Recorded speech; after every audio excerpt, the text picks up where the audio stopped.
Even though they give a lot of people trouble, apostrophes are not difficult to use if you know a few rules. Let's start with the very first problem. Should I even use an apostrophe? The most common mistake is using an apostrophe to make a plural, whether a word, a number, or a capital letter. This is what we'll go over in today's video as we discuss the use of the apostrophe. First, you generally don't use an apostrophe to create a plural, but I will tell you the main exceptions to this rule. We will go over using the apostrophe to form the possessive of nouns, singular, compound nouns, and subjects and plurals. I will explain how possessive pronouns are different from regular nouns. I'll show how to use the apostrophe to show the omission of letters or numbers in contractions. And finally, I will give you some tips to avoid the common mistake of confusing possessive pronouns with contractions. Remember, I said the most common mistake is using an apostrophe to make a plural, whether a word, a number, or a capital letter. These examples may surprise you because you have probably seen them written with an apostrophe. Many people don't know that you generally don't need an apostrophe when making something plural. The Army S-2s manage security clearances. MREs are not very tasty. Here are a couple more examples. He only liked to listen to music of the 60s. Some non-native English speakers have trouble pronouncing W's. There are exceptions to this rule, and it applies to plurals of lowercase letters with the capital letters A, I, M, and U. You need an apostrophe for A, I, M, and U because without it, just adding an S would form an actual word. A apostrophe S looks like as, I apostrophe S looks like is, M apostrophe S looks like miss, and U apostrophe S looks like us. Use an apostrophe with lowercase letters for a similar reason, because without the apostrophe, the plural looks more like an unknown word. He needed to learn to mind his P's and Q's better around his commander. So when do I need an apostrophe? Besides the exceptions listed above, apostrophes serve two functions, one noun-focused and one verb-focused. They show ownership, possession, and form contractions, which means they stand in for missing letters and numbers. Let's start with the first function, creating possessives of nouns. Ask yourself, does the noun in question own something?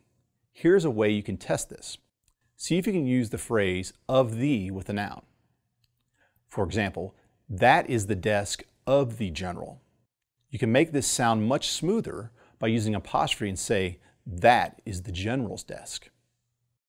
Here's another one.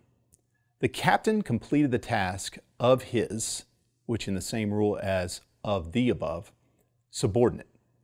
It sounds more like native English if you say, the captain completed his subordinate's task. For a singular noun, simply add apostrophe S. For example, the commander's intent is still unknown.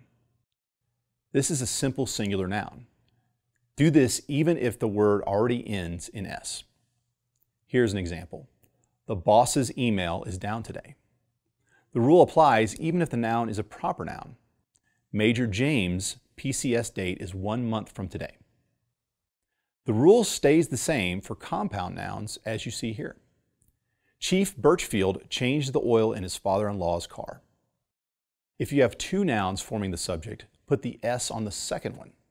Specialist Garrett and Taylor's barracks is not far from here. Now we will look at plural possessives. If the plural ends in S, add S apostrophe. Unless you have diplomatic immunity, you must obey other countries' laws. It is ISIS' intention to form a caliphate. Readiness to win in a complex war is the U.S. top priority. You will notice that this sounds a little awkward, so you might not speak like this, but you will need to know the rule for writing. If the plural is irregular, meaning a plural that does not end in S, add apostrophe S. Accommodation in women's barracks is not always feasible downrange. Here's a tip to help you avoid a very common mistake. When you're using possessive pronouns, his, hers, its, my, yours, ours, they do not take an apostrophe.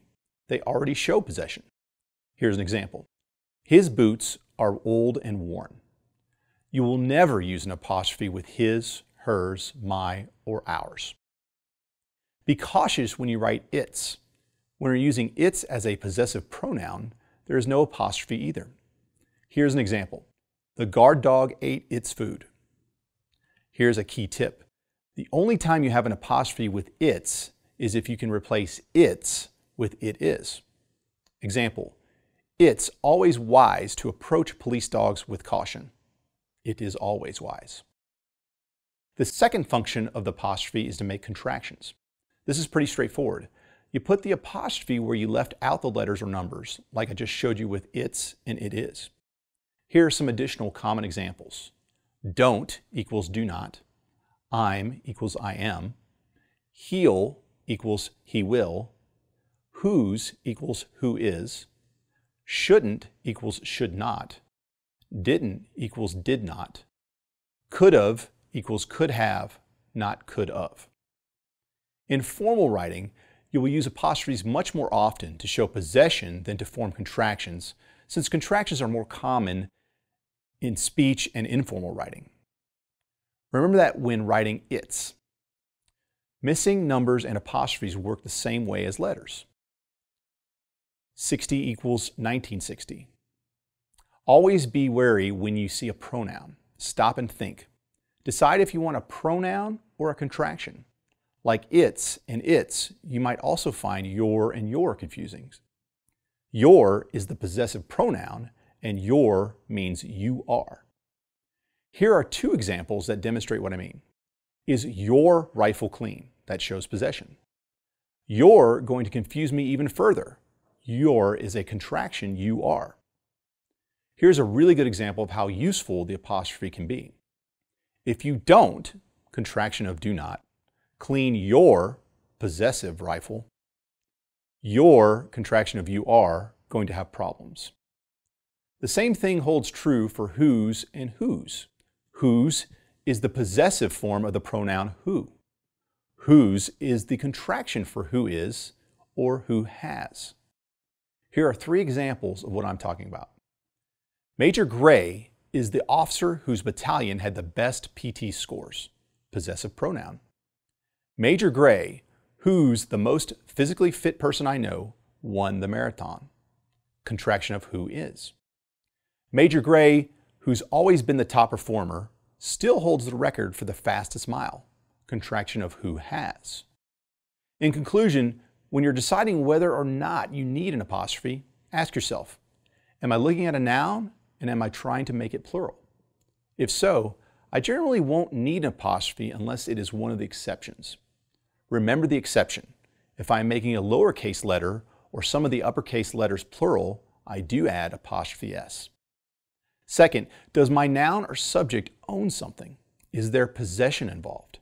I can use of the test to see if a possession is required, like we talked about earlier in the example, chair of the general versus the general's chair. If it works, use apostrophe s. You also just use apostrophe s for compound nouns and subjects. Is the noun plural, ending with an s? If so, add s apostrophe as you would when you write something like the U.S. priorities. Have you made a contraction, leaving out letters or numbers? Put the apostrophe where you omitted something, as in writing its to indicate it is. And remember, to avoid the most common apostrophe mistakes, do not confuse possessive pronouns with contractions. You do not use apostrophe s with the possessive pronouns his, hers, its, my, your or yours, our or ours. Thanks. See you next time.